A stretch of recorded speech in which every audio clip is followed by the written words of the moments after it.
Olá, pessoal. Naquela proposta que estávamos trabalhando, especialmente nesse último bimestre, como nós encerramos a parte que havíamos proposto, que é o roubo, o crime de roubo, que é nossa parte de comentar nesse terceiro ano, até o roubo, né, do homicídio até o roubo, em apertada síntese, nós vamos falar, e estamos falando, e dando continuidade à questão do pacote anticrime.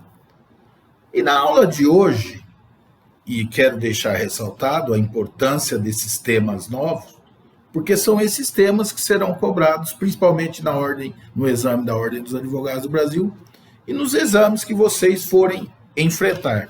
No caso, o pacote anticrime,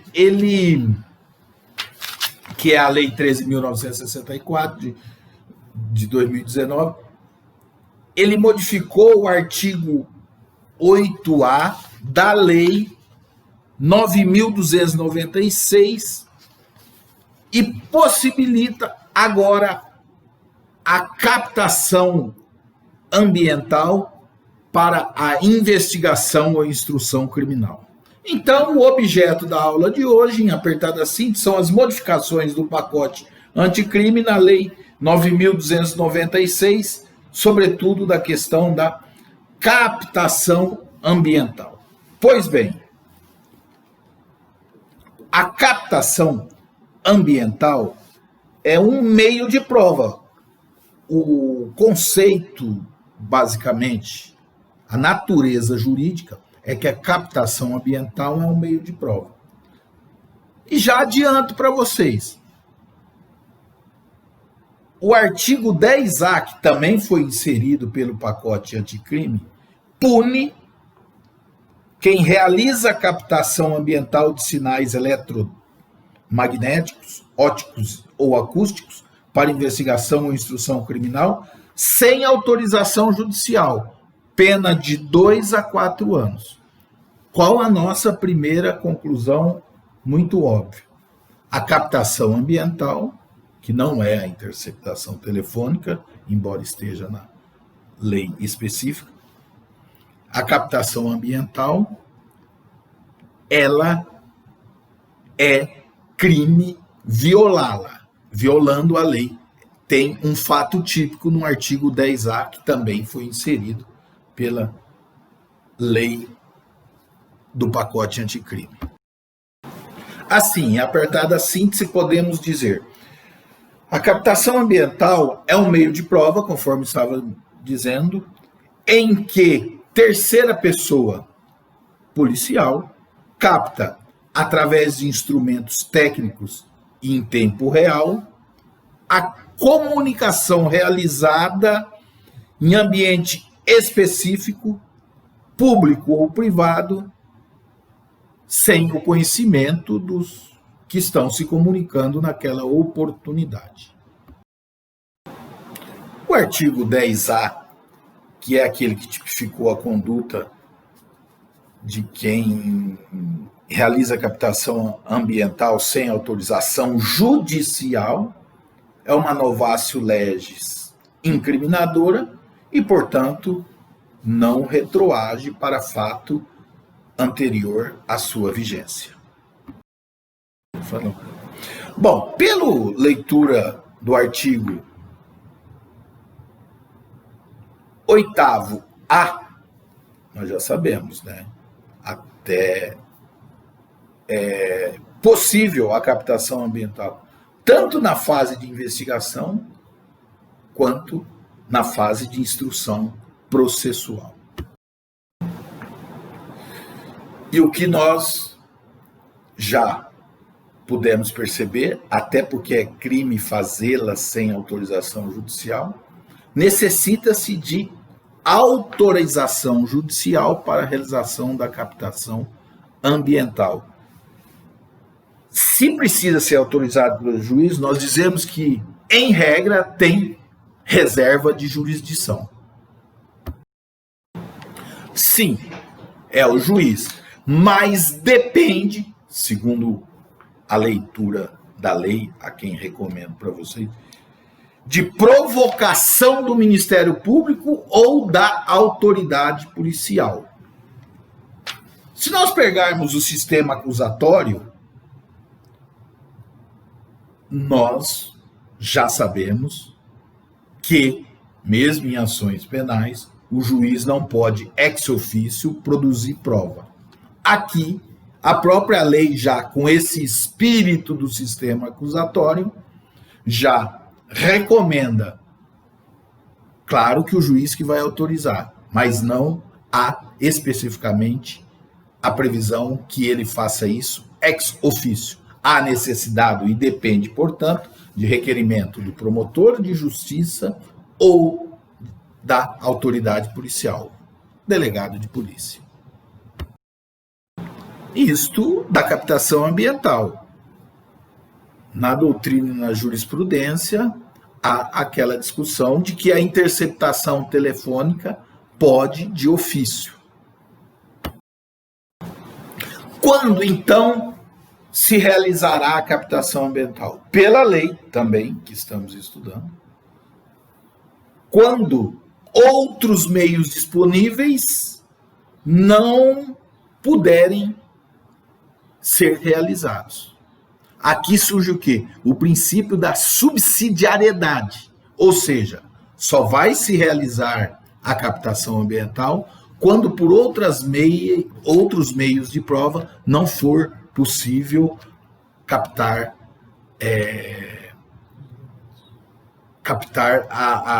digo melhor, não captar, produzir outras provas. O que é importante a gente observar aqui? Então, por ser uma técnica subsidiária, a primeira observação importante é que não pode iniciar uma investigação criminal, por exemplo.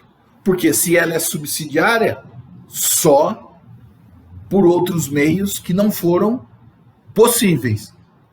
Há que se realizar ou tentar se realizar por outros meios e depois, subsidiariamente, utilizar a captação ambiental. Para se realizar a captação ambiental, a lei exige que haja elementos probatórios razoáveis de autoria e materialidade, ou seja, indícios de envolvimento em crime. Isso é uma exigência da lei. E qual que é a outra exigência? Cujas penas máximas sejam superiores a 4 anos e também infrações penais conexas. Assim, nós podemos concluir, então, que é vedada a captação prospectiva, aquela que é meramente especulativa. Assim, eu quero ver se você está participando do tráfico. Não. É preciso, como eu disse, 2 requisitos. Infrações penais com penas superiores a 4 anos, conforme nós já dissemos, e indícios, elementos probatórios razoáveis de autoria e participação em crimes. E em crimes, conforme nós estamos dizendo, com penas superiores a 4 anos. Captação em pena inferior a 4 anos só se for conexa com uma pena superior a 4 anos. Por óbvio e conforme está descrito claramente na lei.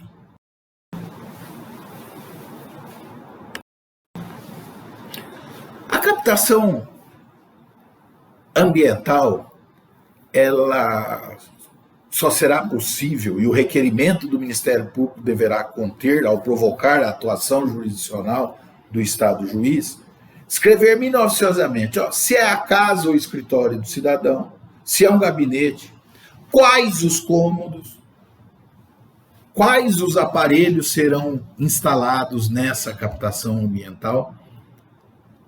Isso deve ser observado para atingir a finalidade da lei, ora subestudo. O entendimento majoritário é de que o que estamos dizendo, que praticamente está tudo no artigo 8º-A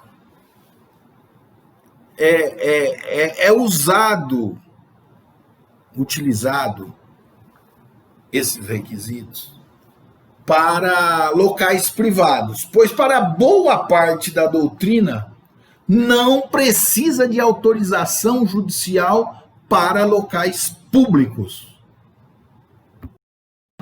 Essa é a parte da teoria dominante hoje, de que para locais públicos é indispensável a observação, né, do artigo 8º-A da lei, mas perfeitamente discutível do ponto de vista doutrinário, e nós temos que acompanhar a posição jurisprudencial.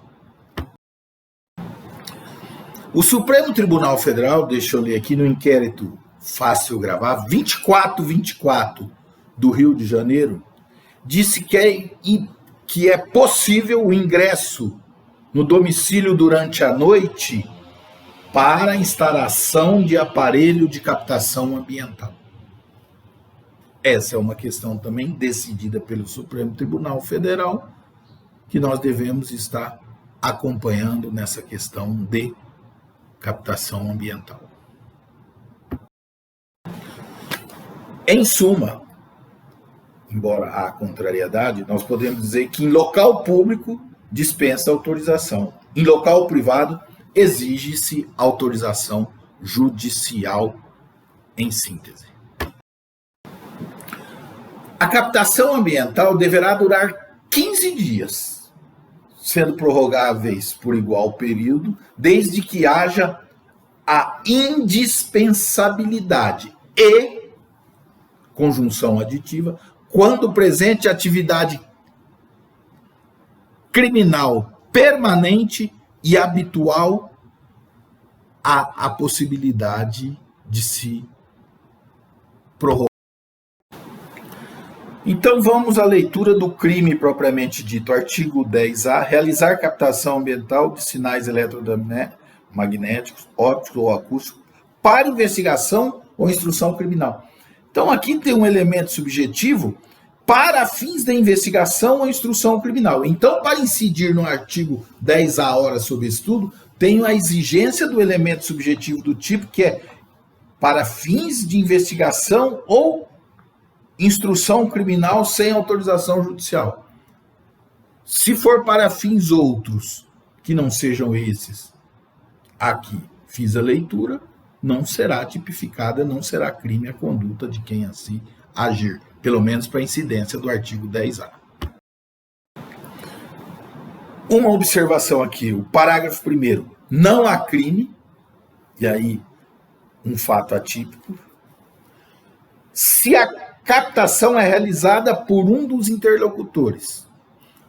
Como se entende melhor a leitura desse parágrafo 1º do artigo 10?